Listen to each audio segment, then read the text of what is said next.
Caplin News reporter Anthony Cruz attended the Kamala Harris event near Philadelphia before catching the early morning train back to our DC borough. He joins us now live from the White House. Anthony, we understand you spoke with the voters. What are they thinking?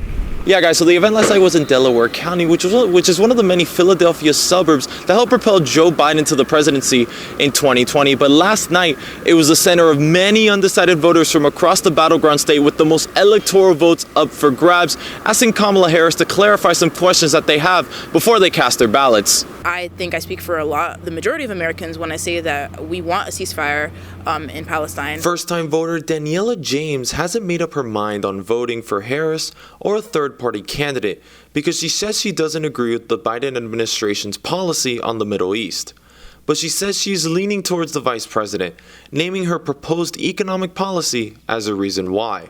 I can appreciate that she has brought up the amount of price gouging that we've seen, especially after the start of the pandemic, and I can appreciate that she is bringing up affordable housing. Harris's economic plan played a part in winning 45-year-old Delaware County resident Tanisha Spall's vote, who opted for Trump in 2016 and then flipped to Biden in 2020. While I do not feel it was as detailed and expansive as I would like to have heard, I do think it gives me enough that I can vote for her confidently. One of the vice president's weakest issues in the eyes of voters is immigration.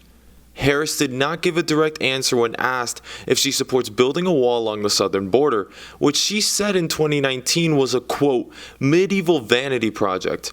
This discouraged 28-year-old law student Charlie Frank last night, who didn't vote in 2020 and is leaning towards third-party candidate Jill Stein. I think it was par for the course for her with not answering questions when she's asked them and with no one knowing what her policies are because she's held every policy in the book. Yeah, so the headline of last night outside the questions was Kamala Harris doubling down on Donald Trump's former chief of staff's John Kelly's statement to the New York Times that he fit the mold of a fascist and that he admired the generals of Hitler for the loyalty that they had. Donald Trump, who was in Georgia last night, responded to the story on Truth Social by calling John Kelly, quote, a degenerate, and saying that the story was, quote, made up of pure Trump derangement syndrome. Reporting for Caplin News, live from Washington, D.C., I'm Anthony Cruz.